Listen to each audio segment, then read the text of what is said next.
इस बदलते मौसम में अपने आप को तंदुरुस्त रखने के लिए, स्वस्थ रखने के लिए, पूरा दिन एनर्जेटिक बने रहने के लिए, बहुत सारी परेशानियों से दूर होने के लिए, बच्चों के दिमाग को बढ़ाने के लिए आज मैं आप सभी के साथ बहुत ही हेल्दी लड्डू की रेसिपी शेयर कर रही हूँ। तो हेलो एवरीवन, मैं हूँ पूनम्स किचन ब्लॉग में आप सभी का स्वागत है। तो चलिए बना लेते हैं लड्डू की रेसिपी। तो सबसे पहले गैस ऑन करके कढ़ाई गर्म होने के लिए चढ़ा देंगे। जब कढ़ाई गर्म हो जाए तो फ्लेम को लो करके 1 कटोरी अलसी डाल देंगे। अलसी को तीसी भी कहा जाता है, फ्लैक्स सीड भी कहा जाता है। तो सबसे पहले अलसी को हमें लो फ्लेम पे तब तक भूनना है जब तक कि अलसी में चटकने की ना आवाज़ आने लगे या फिर इसका हल्का सा कलर ना चेंज हो जाए। अलसी के बहुत सारे बेनिफिट्स हैं, ये बहुत ही गुणकारी होता है। सबसे पहले तो पाचन में सुधार करता है, कब्ज की समस्याओं को भी दूर करता है, ओमेगा 3 फैटी एसिड होता है, कोलेस्ट्रॉल को कम करता है, रक्तचाप को नियंत्रित करता है और सबसे बड़ा फ़ायदा तो अलसी का ये होता है ना कि ये दिमाग को बढ़ाता है। जिन बच्चों का दिमाग डेवलप नहीं होता ना किसी कारणवश से, तो आप अलसी का पाउडर बना करके रख लीजिए और उनके डाइट में डेली शामिल कीजिए। उन्हें ज़रूर न ज़रूर फ़ायदा होगा। ये मैं खुद अपने पर्सनल एक्सपीरियंस से आप सभी के साथ शेयर कर रही हूँ। अलसी के बहुत सारे फ़ायदे हैं। तो इस तरह से मैं जो है ना अलसी को हमेशा ज़्यादा मात्रा में रोस्ट करके पाउडर बना के रख लेती हूँ और रोटी में इसे मिला लेती हूँ ताकि अलसी के फ़ायदे सभी को मिलते रहें। तो अलसी चटकने लगा था, कलर भी चेंज हो गया है, आप देख पा रहे होंगे। तो इसे अलग बर्तन में निकाल के छोड़ देंगे ठंडा होने के लिए। वापस से कढ़ाई चढ़ाया है और 1 चम्मच घी डाल दिया है। घी को गर्म कर लेंगे। जब घी गर्म हो जाए तो 1 कटोरी बादाम डाल देंगे और बादाम को लो फ्लेम पे रोस्ट करेंगे। बादाम के भी बहुत सारे फ़ायदे होते हैं, आप सभी को पता है। ये बहुत गुणकारी होता है। सारी चीज़ जो है ना इस लड्डू में गुणकारी है, फ़ायदेमंद है सर्दियों के हिसाब से। तो बादाम भी अच्छी तरह से भून चुका है, बादाम फूल चुका है। तो बस इसे अलग बर्तन में हम निकाल लेंगे।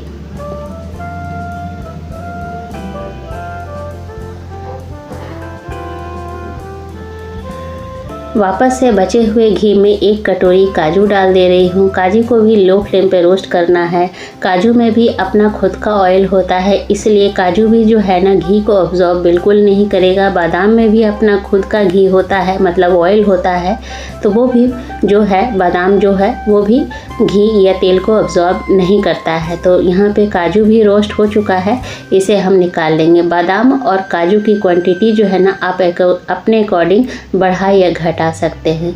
अब बचे हुए घी में मैंने यहाँ पे 2 कटोरी मखाना डाल दिया है। मखाने को भी हमें लो फ्लेम पे रोस्ट कर लेना है जब तक कि हाथों से मखाना जो है वो क्रश ना होने लगे।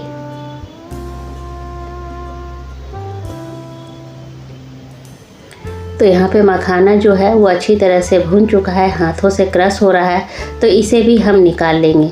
और सबसे लास्ट में 1 कटोरी डेसिकेटेड कोकोनट का पाउडर डाल रही हूँ। इससे लड्डू का टेस्ट बहुत ही अच्छा हो जाएगा। मेरे पास डेसिकेटेड कोकोनट का पाउडर था इसलिए मैंने वही ले लिया। अगर आपके पास सूखा नारियल का गोला है तो वो भी आप ले सकते हैं। बस कुछ ही सेकंड में डेसिकेटेड कोकोनट जो है वो भून के तैयार हो जाता है। तो सारी चीज़ों को मैंने भून लिया है, अलसी, ड्राई फ्रूट और कोकोनट का पाउडर। अब एक ग्राइंडर जार लेंगे। सबसे पहले अलसी का पाउडर बना लेंगे। अगर अलसी अच्छी तरह से भुना हुआ है तो पाउडर बनाने में कोई भी परेशानी नहीं होगी, बहुत अच्छा सा पाउडर बन के तैयार हो जाता है।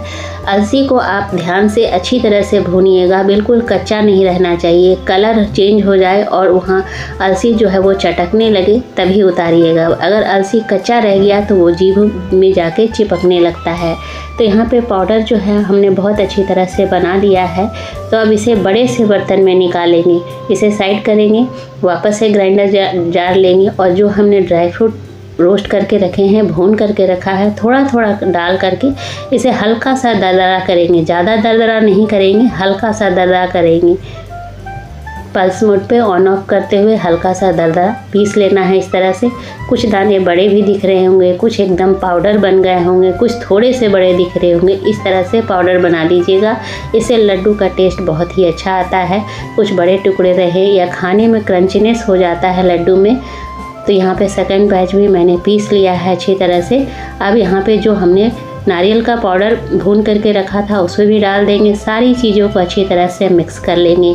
अच्छा, जो मेज़रमेंट की बात अगर मैं करूं तो जो कटोरी से मैं मेज़र करके ले रही थी वो 200 ग्राम का कटोरी था, यानी मैंने 200 ग्राम अलसी लिया, 200 ग्राम काजू लिया, 200 ग्राम बादाम लिया और यहाँ पे 100 ग्राम मैंने मखाना लिया है। अब उस हिसाब से मैंने 500 ग्राम गुड़ लिया है। अब इसे नाइफ से बारीक काट लेंगे। आप चाहे तो ग्रेटर से ग्रेट कर सकते हैं या फिर ओखली में कूट सकते हैं। इस तरह से बारीक काट देने से ना गुड़ जो है वो जल्दी मेल्ट हो जाता है और गुड़ के भी बहुत सारे बेनिफिट्स होते हैं। गुड़ खाने से पाचन बेहतर होता है, शरीर को आयरन मिलता है और सबसे बड़ी बात, शरीर को गर्माहट देता है गुड़।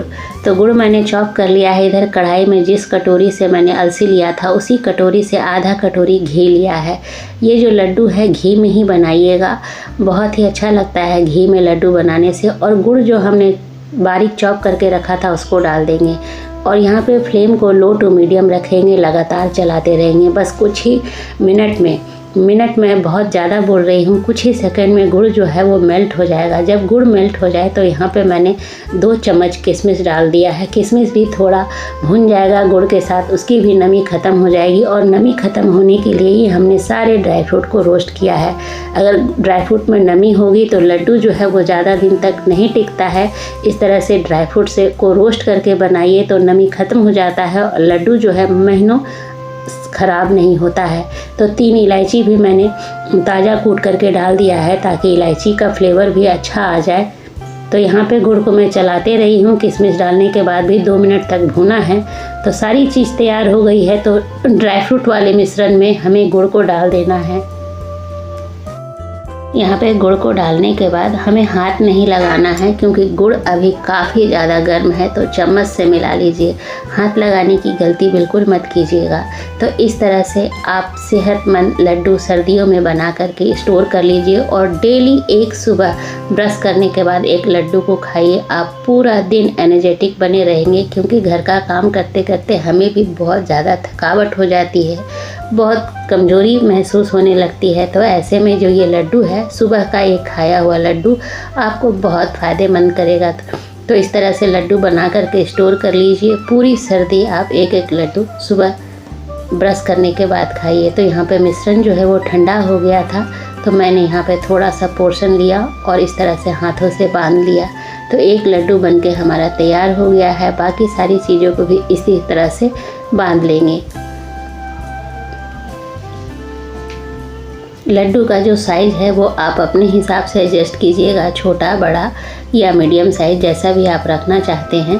तो यहाँ पे एक एक करके आप देख सकते हैं मैंने सारे लड्डुओं को बना लिया है और ये देखने में कितना सुंदर लग रहा है और खाने में उतना ही ज़्यादा हेल्दी और स्वादिष्ट है। तो मैं एक तोड़ के भी दिखा रही हूँ अंदर से इसका टेक्स्चर कैसा हुआ है। तो ये लीजिए, हमारा परफेक्ट हेल्दी सीजन के अनुसार ये लड्डू बन के तैयार हो गया है।